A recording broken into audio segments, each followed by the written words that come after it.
यहाँ से स्टार्ट करेंगे। जो मेंटरशिप टेस्ट नंबर यहाँ पर 13 आएगा, ठीक है। उससे पहले आप सभी को हैप्पी न्यू ईयर, ठीक है। नया साल सभी को मुबारक हो और अच्छे से अपना जो ये साल है अच्छे से प्रिपरेशन करो। और अभी 5 से 6 मंथ बाद सबके एग्जाम लगे हुए हैं, यूपीएससी लगा हुआ है, ठीक है। और अभी बीपीएससी शायद फिर से होना है, जो बीपीएससी दे रहे हैं वो भी आप उसके लिए एग्जाम लग सकते हो। एमपीपीएससी ने नोटिफिकेशन निकाल दिया है और राजस्थान पीसीएस का भी होने वाला एग्जाम, ठीक है। तो अपना ये जो साल है अच्छे से अपना बेस्ट दो, राइट। ज़्यादा से ज़्यादा टाइम अपना स्टडी को दो, ठीक है। तो और कुछ डाउट रहता है पढ़ने को लेके, आपने कुछ प्रॉब्लम रहता है तो आप नीचे कमेंट करके मेरे से सुझाव ले सकते हो, राइट। मैं आपका टेलीग्राम लिंक भी दे दूंगा, वहाँ पे भी आप कांटेक्ट कर सकते हो, ठीक है। तो स्टार्ट करते हैं क्वेश्चन को यहाँ से। आज देखो 1 जनवरी है, ठीक है। यहाँ पे देखो मैं क्वेश्चन कराने जा रहा हूँ, थोड़ा सा अगर बैकग्राउंड कोई वॉइस आती है या सॉन्ग होता है तो थोड़ा सा आपको मैनेज करना है, राइट। क्योंकि आज न्यू ईयर की वजह से काफ़ी जगह थोड़ा सा जो गाने वाने चलते हैं तो इस वजह से आपका हो सकता है मैं मतलब काफ़ी बंद करके बना रहा हूँ कि आवाज़ नहीं जानी चाहिए। फिर भी अगर थोड़ी बहुत आती है तो आपको मैनेज कर लेना है, राइट। तो स्टार्ट करते हैं क्वेश्चन। यहाँ से देखो आपका जो टॉपिक रहेगा विजयनगर साम्राज्य, ठीक है। हमारा जो टॉपिक आज है इसमें क्वेश्चन रहेंगे आपके 10 क्वेश्चन विजयनगर साम्राज्य से, ठीक है। और यहाँ पे टॉपिक में जो हमारा नाम है इसका विजयनगर साम्राज्य और बहमनी साम्राज्य और पुर्तगालियों का आगमन, ठीक है। यहाँ से हमारा स्टार्ट है। और टेस्ट नंबर आपका 13 नंबर टेस्ट रहेगा, राइट। इससे पहले स्टार्ट करने से पहले अभी मैं क्या है जो क्वेश्चन दिखाता हूँ उससे पहले मैं आपको दिखा देता हूँ कि यहाँ पर क्या अंदर आपको टॉपिक में क्वेश्चन पूछे जाने वाले हैं, ठीक है। थोड़ा सा ये भी देख लेते हैं। जैसे बोला विजयनगर साम्राज्य और बहमनी साम्राज्य के बारे में कुछ खास बातें, जैसे कि विजयनगर साम्राज्य की स्थापना 1336 ईस्वी में हरिहर और बुक्का ने की थी, ठीक है। सेकेंड, बहमनी साम्राज्य की स्थापना 1347 ईस्वी में अलाउद्दीन बहमन शाह द्वारा यहाँ पर की गई थी, ठीक है। विजयनगर साम्राज्य और बहमनी साम्राज्य के बीच तुंगभद्रा दोआब को लेकर लंबा संघर्ष यहाँ पर देखा गया था और विजयनगर साम्राज्य की राजधानी हम्पी थी, ठीक है। बहमनी साम्राज्य का विघटन 1518 ईस्वी में हो गया था और विजयनगर साम्राज्य के यहाँ पर 4 राजवंश थे। कौन कौन राजवंश थे ये इंपॉर्टेंट है। जो हमारे विजयनगर साम्राज्य था उसके 4 राजवंश। एक तो संगम वंश जिसका टाइम पीरियड था आपका 1336 से 1485, सुलवा वंश जो आपका 1485 से 1505 और तुलवा वंश 1505 से 1570, ठीक है। और अराविडु वंश 1570 से 1649। ये 4 आपके यहाँ पर क्या है राजवंश हैं, ठीक है। तो स्टार्ट करते हैं क्वेश्चन नंबर 1 से। यहाँ से देखते हैं पहला नंबर क्वेश्चन है यहाँ से। इसमें बोला है विजयनगर साम्राज्य के संबंध में निम्नलिखित कथनों पर विचार करना है। जो हमारा विजयनगर साम्राज्य इसकी स्थापना 1336 में विजयालय द्वारा की गई थी। अभी मैंने आपको ऊपर बताया, ठीक है। इसी वजह से क्या होता है मैं आपको थोड़ा सा डिस्कस कराता हूँ ऊपर, उसके बाद क्वेश्चन करोगे तो ज़्यादा आपको समझ आएगा, राइट। पहला हमारा क्या हो जाएगा, पहला स्टेटमेंट हमारा से गलत है क्योंकि इसकी स्थापना मैंने आपको बताया था भी हरिहर बुक्का ने की थी 1336 में, तो ये गलत हो जाएगा।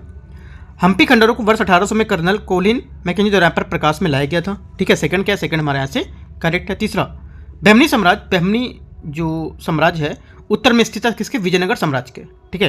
तो थर्ड स्टेटमेंट हमारा ये गलत है क्योंकि विजयनगर हमारा साम्राज्य था बहमनी साम्राज्य के दक्षिण में था ना कि उत्तर में। 2 हमारे यहाँ से गलत होगा। पूछेगा कितने सही हैं तो केवल 1 सही है हमारा, ए नंबर यहाँ से हमारा आंसर हो जाएगा। सेकेंड नंबर क्वेश्चन यहाँ पे थोड़ा विजयनगर का देखो मैप बना होगा तो दिखा देता हूँ मैं। ये विजयनगर एम्पायर है जहाँ पर इसका मैप बना हुआ है, ठीक है। तो आप यहाँ पे देख सकते हो। क्वेश्चन नंबर 2 है, इसमें बोल रहे निम्नलिखित कथनों पर आपको विचार करना है। राजवंश और संस्थापक, ठीक है। इसमें है संगमा, ठीक है, संगमा, तुलुवा, राइट। तो इसमें से आपको कितने यहाँ पर सही है ये बताना है, ठीक है। तो देखते हैं इसको। पहला जो हमारा यहाँ से संगमा, ये हरिहर और बुक्का, ठीक है, इसके संस्थापक थे। तो क्या हो जाएगा, पहला हमारा गलत हो जाएगा। सुलुवा में क्या, सुलुवा जो था हमारा 1485 से 1505 इसका टाइम पीरियड था। इसके थे संस्थापक सुलुवा जो नरिम्हा थे, ये भी हमारा गलत है। तुलुवा जो था टाइम पीरियड हमारा 1505 से 1570, ठीक है, ये टाइम पीरियड था इसका। और इसमें कौन थे, वीर नरसिंह, ठीक है। तो हमारा ये भी गलत है। तीनों स्टेटमेंट हमारे यहाँ से क्या गलत है, तो आंसर हमारा क्या हो जाएगा, इनमें से कोई भी यहाँ पर सही नहीं है। डी या चौथा हमारा इसका आंसर हो जाएगा। यहाँ पे देखो दिया भी हुआ होगा, ये सबके टाइम पीरियड यहाँ पर दिए, आप एक बार इसको देख सकते हो, ठीक है। क्वेश्चन नंबर 3 यहाँ से विदेशी यात्रियों के संबंध में निम्नलिखित कथनों पर आपको विचार करना है। निकोली डी कोंटी 1420 में देवराय प्रथम के शासनकाल के दौरान भारत का यहाँ पर दौरा किया था, ठीक है। पहला क्या हो जाएगा, पहला स्टेटमेंट हमारे यहाँ से इसका जो रहेगा ये करेक्ट है, ठीक है। दूसरा, अब्दुल रज्जाक ने देव राय द्वितीय के समय भारत में विजयनगर साम्राज्य का दौरा किया था, ठीक है। सेकंड भी हमारा क्या हो जाएगा, करेक्ट हो जाएगा। तीसरा, डोमिंगो पेस और डुआर्टे बारबोसा ने कृष्ण देव राय के समय विजयनगर राज्य का यहाँ पर दौरा किया। तीसरा भी स्टेटमेंट हमारा करेक्ट है क्योंकि जो पुर्तगाली यात्री डोमिंगो पेस था, ये डुआर्टे बारबोसा, इसने कृष्ण देव राय के समय विजयनगर का दौरा किया। तो तीनों स्टेटमेंट हमारे यहाँ से करेक्ट है, ठीक है। तो तीनों बातें सही, तो आंसर पूछ रहा है कौन सा सही होगा, तो सभी 3 सी हमारा या तीसरा हमारा यहाँ से करेक्ट आंसर हो जाएगा। चौथा नंबर है चौथा नंबर क्वेश्चन है, भारत के मध्यकालीन इतिहास के संबंध में कुदिराई चेट्टी शब्द का तात्पर्य यहाँ पर किससे बता रहा है? ठीक है, जो हमारा कुदिराई चेट्टी शब्द है इसका तात्पर्य इन चारों में से किससे है? तो आंसर हमारा हो जाएगा ये हमारा घोड़ा जो व्यापारी होते थे उनसे। ठीक है, विजयनगर साम्राज्य में जो हमारे कुदिराई चेट्टी नामक स्थानीय व्यापारी समुदाय अरब और मध्य एशिया से घोड़ों का आयात करके उनका व्यापार में संलग्न करते थे। ठीक है, तो आंसर हमारा क्या हो जाएगा? बी या सेकेंड हमारे यहाँ से आंसर हो जाएगा। पांचवा नंबर है, पांचवा है निम्नलिखित विद्वानों पर आपको विचार करना है। ठीक है, अल्लाह सानी पैदाना और तेनाली रामकृष्ण और ध्रुवजति, इनमें से कितने कृष्णदेव राय के दरबार में अष्टदिग्गज के रूप में सुशोभित थे? ठीक है, तो देखो यहाँ से जो पहला हमारे यहाँ बोल रहा है अष्टदिग्गज सम्राट जो कृष्णदेव राय के दरबार में 8 महान तेलुगु विद्वान कवियों में इसको मतलब कवि जो थे उनको उपाधि सामूहिक उपाधि दी गई थी। ठीक है, उसमें से आपके अल्लाह सानी पैदाना जो थे यहाँ पर अल्लाह सानी पैदम्मा ये आपके नंदी और थिम्माना और मयदनगरी यहाँ पर मल्लाना ये इसके विद्वान थे। ठीक है, कौन थे? ये विद्वान थे इनके पहले। जो ध्रुवजति थे ये पिंगली सुराड़ है ना, और ये जो राम राजा जो भूसन्नुडु थे वो भी यहाँ पर इसके ध्रुवजति थे, तो ये भी हमारा करेक्ट हो जाएगा। तेनाली रामकृष्ण यहाँ पर ये भी थे। ठीक है, तो सभी क्या है हमारे इनके विद्वान माने जाते थे। ठीक है, तीनों ही क्या है? विद्वान थे। तो करेक्ट आंसर हमारा हो जाएगा सभी 3 सी स्टेटमेंट इसका 5वें का करेक्ट आंसर हो जाएगा। छठा नंबर क्वेश्चन है निम्नलिखित पर आपको युग्मों पर विचार करना है। राइट, बहमनी साम्राज्य और राजवंश, बरार बोल रहा है। बरार आपका क्या है? इसका राजवंश क्या था हमारा? इसका राजवंश था इमाद शाही, तो पहला हमारा करेक्ट है। बीजापुर का राजवंश क्या था? आदिल शाही, निजाम शाही नहीं था, आदिल शाही था। ठीक है, तो ये हमारा गलत हो जाएगा। गोलकुंडा के क्या था? गोलकुंडा का था कुतुब शाही, तो ये हमारा करेक्ट है। और एक अगर होता अहमदनगर होता तो उसका क्या हो सकता था? निजाम शाही, आप लिख सकते हो। ये बीदर होगा तो बीदर का हो सकता है बरीद शाही, वो भी आप लिख सकते हो। ठीक है, 2 हमारे यहाँ पे सही है, 1 और 2 मतलब 1 और 3, तो आंसर हमारे क्या हो जाएगा? 2 स्टेटमेंट सही है, तो आंसर 2 या बी यहाँ से हमारा करेक्ट आंसर हो जाएगा। 7वां नंबर क्वेश्चन है, यहाँ पे देखो मैच करने को दे रहा है। आप जो मैंने आपको 2 और बताया यहाँ पे लिखे हुए हो। ठीक है, आप नोट कर सकते हो स्क्रीनशॉट करके। देखो स्क्रीनशॉट करके आपके फ़ोन में या जो टैब है उसमें पड़ा रहेगा, सीधे से आपको जो लिखा हुआ है आप उठाओ पेज और A4 और लिख डालो अपना जो स्क्रीन यहाँ पर जो वॉल्व होती है यहाँ पे लिख दो, चिपका दो, तो देखते देखते आपको कुछ टाइम याद हो जाएगा। ठीक है, क्वेश्चन नंबर 7, निम्नलिखित कथनों पर विचार करना है। INS विक्रांत और INS विक्रांत जो है भारत का पहला स्वदेश निर्मित विमान वाहक पोत है। ठीक है, तो क्या हो जाएगा?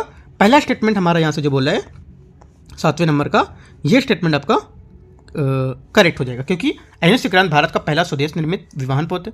रक्षा निर्माण में आत्मनिर्भरता हासिल करने की दिशा में एक प्रमुख मील का पत्थर साबित हुआ है। ठीक है, पहला हमारा सही हो जाएगा। दूसरा, MILN मिलन अभ्यास 2024 भारत बांग्लादेश के बीच एक वार्षिक द्विपक्षीय अभ्यास बोल रहे हैं। ठीक है, सेकंड गलत है, क्योंकि इसका प्रारंभ हमारा 1995 में हुआ था। ठीक है, और ये अंडमान निकोबार द्वीप समूह में हुआ है। ठीक है, सेकंड पॉइंट। तीसरा, इंडोनेशिया, सिंगापुर, श्रीलंका और थाईलैंड नौसेना ने इसने भाग लिया है, ना कि बांग्लादेश, तो ये गलत हो जाएगा। केवल एक सही हमारा आंसर क्या हो जाएगा? 7वें का हमारा यहाँ से एक यहाँ से करेक्ट आंसर है। 8वां नंबर क्वेश्चन है वित्तीय कार्रवाई बल FATF। ठीक है, फ्री ट्रेड आपका जो हमारा व्यापार होता है उसके बारे में क्वेश्चन है। यह वैश्विक मनी लॉन्ड्रिंग और आतंकवादी वित्त पोषण निगरानी करता है। ठीक है, जिसकी स्थापना वर्ष 1989 में G7 देशों के पेरिस में बैठक में आयोजित यहाँ पर की गई थी। राइट, पहला क्या हो जाएगा?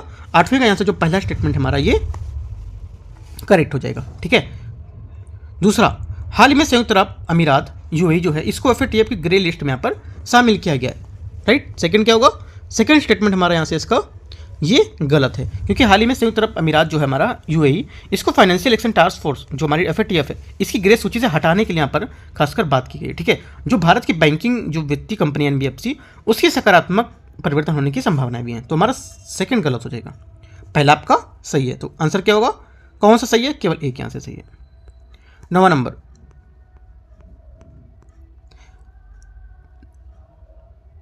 नंबर क्वेश्चन है अनुसंधान विकास R&D जो ठीक यहाँ पर दिया हुआ है उसके संबंध में आपको विचार करना है कि भारत का परिव्यय के संबंध में निम्नलिखित में से कौन सा सही होगा। ठीक है, हाल के वर्षों में सकल घरेलू उत्पाद के प्रतिशत के रूप में अनुसंधान एवं विकास पर भारत का व्यय बढ़ा हुआ है। इंपॉर्टेंट देखो, ये क्वेश्चन 9वां नंबर जो है काफ़ी इंपॉर्टेंट है। ठीक है, आपको याद रखना है। पहला स्टेटमेंट हमारा यहाँ से जो क्या हो जाएगा?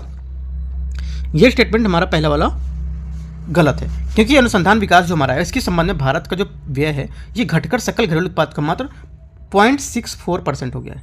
कितना 0.64 हो गया है, जो वर्ष 2008-9 में 0.8% था, ठीक है, और 2017-18 में 0.7% था, राइट। तो ये क्या है, कम हुआ है, ना कि ये बढ़ा है, तो गलत हो गया। विज्ञान प्रौद्योगिकी नवाचार नीति 2013 का लक्ष्य अनुसंधान तथा विकास GERD के सकल जो हमारा व्यय है इसको भारत के सकल घरेलू उत्पाद को 2% तक बढ़ाना, ठीक है। सेकंड भी हमारे यहाँ से सही है, क्यों? क्योंकि वर्ष 2013 में जो विज्ञान प्रौद्योगिकी नवाचार है नीति ये बनाएगी जिसका लक्ष्य अनुसंधान और विकास के जो सकल व्यय है जिसको GERD बोलते हैं, ठीक है, इसके सकल उत्पाद के 2% तक बढ़ाना था, और ये लक्ष्य 2017-18 में आर्थिक सर्वेक्षण के पुनः निर्धारित यहाँ पर किया गया था, ठीक है। तो ये स्टेटमेंट हमारे यहाँ से करेक्ट हो जाएगा। इकोनॉमिक के देखो क्वेश्चन जो होते हैं थोड़ा सा टफ होते हैं, बट इनको आप समझेंगे तो एक बात आपको समझ आएगी, राइट। तो हमारा सेकंड जो स्टेटमेंट रहेगा ये करेक्ट है। तीसरा बोला है अधिकांश विकसित देश अपने सकल घरेलू उत्पाद 2% से 4% के बीच अनुसंधान एवं विकास के लिए आवंटित करते हैं, राइट। ये क्या हो जाएगा, जो तीसरा स्टेटमेंट है हमारा, तीसरा स्टेटमेंट करेक्ट है, क्योंकि अधिकांश विकसित देश हमारे अपने जो सकल घरेलू उत्पाद उसका 2 से 4% के बीच अनुसंधान एवं विकास के लिए आवंटित करते हैं। तो 2 हमारे करेक्ट हो गए, 1 और 3, ठीक है। यहाँ से 10वां क्वेश्चन है, निम्नलिखित गतिविधियों पर आपको विचार करना है। पहला स्टेटमेंट है कृषि गतिविधियाँ। तो कृषि गतिविधियों में जो हमारा नाइट्रोजन के प्रदूषण है उसके प्रमुख कारकों में से एक नाइट्रोजन पर आधारित उर्वरक उसकी बढ़ती खपत है जो उपयोग के दौरान भूजल को दूषित करता है और सतही जल के स्रोत में प्रवाहित होता है। तो पहला हमारा करेक्ट हो जाएगा। दूसरा पशुपालन। पशुपालन में क्या होगा, पशुपालन जो हमारे पशुधन है इसके अपशिष्ट मुख्य रूप में खाद और पशु के जो यहाँ पर मूत्र होता है उसमें अमोनिया जैसे जो नाइट्रोजन यौगिक होते हैं उससे पर्यावरण को प्रभावित होता है, ठीक है। तो ये भी हमारा करेक्ट हो जाएगा। बायोमास दहन ये कैसे प्रदूषण का स्रोत मानता है, क्योंकि ये हमारा जो वनाग्नि है ईंधन है उसके रूप में पशुओं से उपले जो इस्तेमाल करते हैं उसके वायुमंडल में नाइट्रोजन ऑक्साइड और नाइट्रस ऑक्साइड का उत्सर्जन होता है, ठीक है, जिससे यहाँ पर ये इसके प्रदूषण के स्रोत बनते हैं। तो तीनों हमारे यहाँ से करेक्ट हो जाएंगे। तो तीसरा या सी हमारे यहाँ से इसका आंसर हो जाएगा 10वें का, ठीक है। तो इस टाइप से देखो जो 10 क्वेश्चन यहाँ पे इंपॉर्टेंट होते हैं वो मैंने आपको यहाँ पर करा दिए, राइट। और जो टॉपिक अगला रहेगा वो टॉपिक मैं आपको कल करा दूंगा, राइट।